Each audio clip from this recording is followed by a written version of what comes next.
What's up everyone, John from Beyond ARTV. I just got done watching live at the Royal Albert Hall, the second live album by Bring Me the Horizon, a rock band from the UK. Metalcore, rock, just straight up metal. They've progressed their style over the years and have transformed into something of a softer tone, not calling them soft by any means, but they have definitely evolved their style over time. Now this is the follow-up to their first live album, which was just released in 2015, live at Wembley. This band is getting huge. They are playing these massive arenas, and this time around the big difference here is that all of the proceeds through the funding that they raised on their Pledge Music campaign for this live DVD is the fact that all the proceeds here are going to the Teenage Cancer Trust, which is fantastic. Every single cent is going there, and it's going to something good. So if you guys haven't seen this yet, or you want to listen to it, you can either download a version of it, or you can purchase a physical copy. I will put a link to the Pledge Music campaign in the description down below. I personally picked up a digital copy of the live album and the live DVD as well, and really thoroughly enjoyed watching it. Now, you know Bring Me the Horizon. You know their tendencies with their music. Very heavy, but also very melodic. And on their most recent album, That's the Spirit, you might have noticed some string sections working their way in, and I never really thought about it that much, to be quite honest. I saw Bring Me the Horizon live at the Royal Albert Hall, and then I saw the performance of Doomed. My jaw dropped, just like this.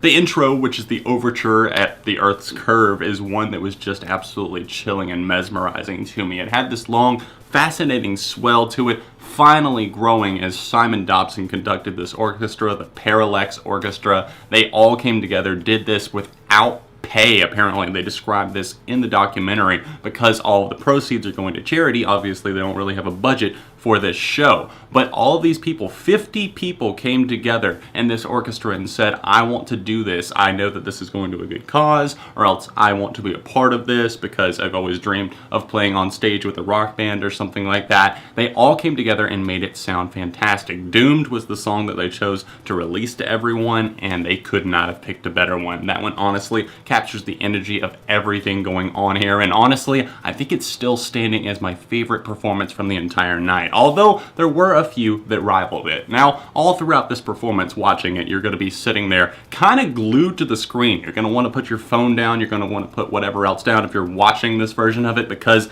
it is fascinating. The way it was shot was really, really cool. I like kind of the back angles. Obviously, it's your typical concert DVD, so there's going to be a lot of angles covered, but it was just very cool how I felt like they put a lot of emphasis on the orchestra as well, because obviously they're a huge element here, and I loved getting to see how many voices, male and female, were going into this. The choir director, Catherine, did a great job of directing all of these voices coming in at the right parts. They added so much to some of these songs. Just look at the transformation of Antivis, for example. A song that you see as a very, very heavy one, and one that is just relentless and punishing. Well, they composed an entirely new score for this one and took it to the next level. I was blown away by how good this version of the song is. I can't wait to listen to it again, to be quite honest. Lead singer Oliver Sykes seemed to have a certain energy about him. He seemed a little bit nervous, and obviously he went into that at one point saying that this was like probably the most nervous he had ever been for a show, but I thought he did a fantastic job for the most part. Now, my complaint with it is that the vocals were mixed very low in this live setting here for the DVD. The release should have just tuned that up a bit. Honestly, I felt like the orchestra swells were so big at some points that I could barely decipher the lyrics that were coming out of Sykes' mouth. And that's a big problem, especially whenever you're trying to sing along, but you start singing along with the DVD and you could barely even hear Ollie. And there were moments that really focused on him. The track Follow You is one of those. Obviously, it starts off very slow,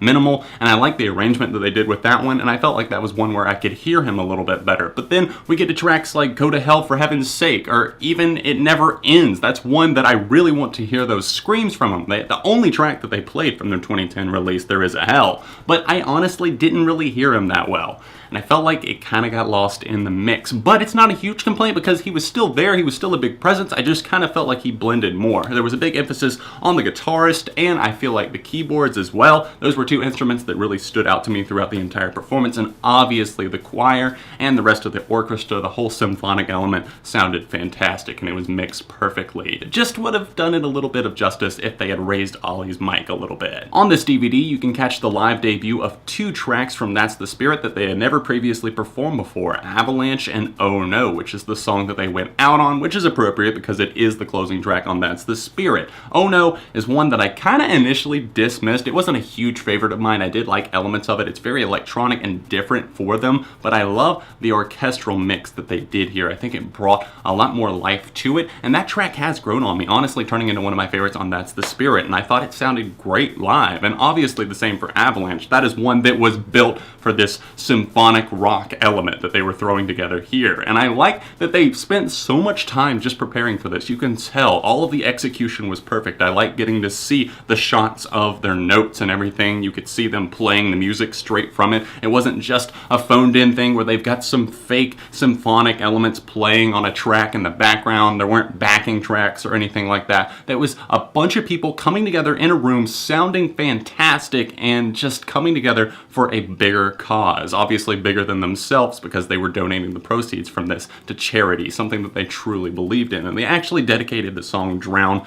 to cancer victims, people who are fighting against it, and people who have overcome. One of Oliver Sykes' childhood friends was in the audience that night and had dealt with cancer and had overcome it. So it is really truly cool to see that. Drown sounded fantastic, another song that was just meant for that. And I also loved hearing Empire Let Them Sing, one of my favorite Bring Me the Horizon songs. In fact, probably still at the top of my list. If you didn't see my top 10 Bring Me the Horizon tracks, there's a link in the description, or you can stick around to the end of the video. There's going to be an annotation on screen. I do love that one, and it was meant for the symphony. If I had to single out absolute favorites, I just talked about Empire Let Them Sing. That was a big one right there. Obviously, Doomed is probably my top favorite. Happy Song was huge. I love how they opened up the pit for that one. Ollie really got into that one.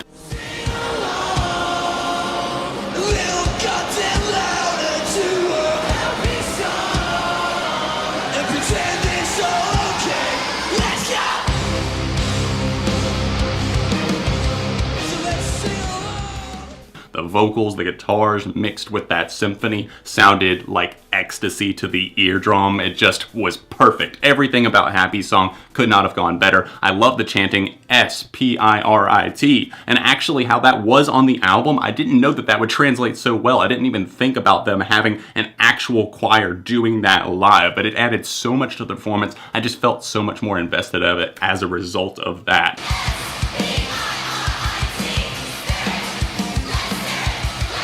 Shadow Moses and It Never Ends were two other huge moments that really just, I could see the crowd was sucked in, and I was as a result of that as well. I could feel the connection, was almost just dying that I was there at this performance. Shadow Moses and the opening on that, I love the female vocalist that was doing that live, and then how they implemented everything in the transition over to that heavy breaking in intro, and obviously on the track It Never Ends, that's one of the heaviest ones that they played the entire night alongside Antivist. You can hear those chugging guitars, and then that huge symphony backing and aiding it as it twists around, especially on Antivist as well. That just added so much more to the song. I didn't see that coming. I did not know that they were going to write these new arrangements that really just added that much more power to it. Some of the weaker moments were the ones where I felt like they weren't quite on the same page, or else the vocals were just so drowned out that it didn't do the performance justice, or else Ollie seemed a little bit tired, like Can I Feel Your Heart, for example. It just felt like a little bit of a letdown because those big swells and obviously the instrumental parts sounded epic. I thought that was just really, really, really cool. But then Sykes kind of seemed like he was wandering a little bit on the vocals, didn't seem like he had that much energy. Maybe he was resting his voice a little bit on this track. And then another one where I kind of noticed that just a little bit, Sleepwalking. It's one that definitely had the energy, but something just felt a bit off to me throughout. I've personally never gotten a chance to see Bring Me the Horizon live, and unfortunately on their 2017 spring tour, they're coming nowhere near me, nowhere near my girlfriend. We're again not getting to see them. So this is the closest thing that I have for now, and it's the closest thing many are gonna have. Is it worth buying? I would say so. I spent $13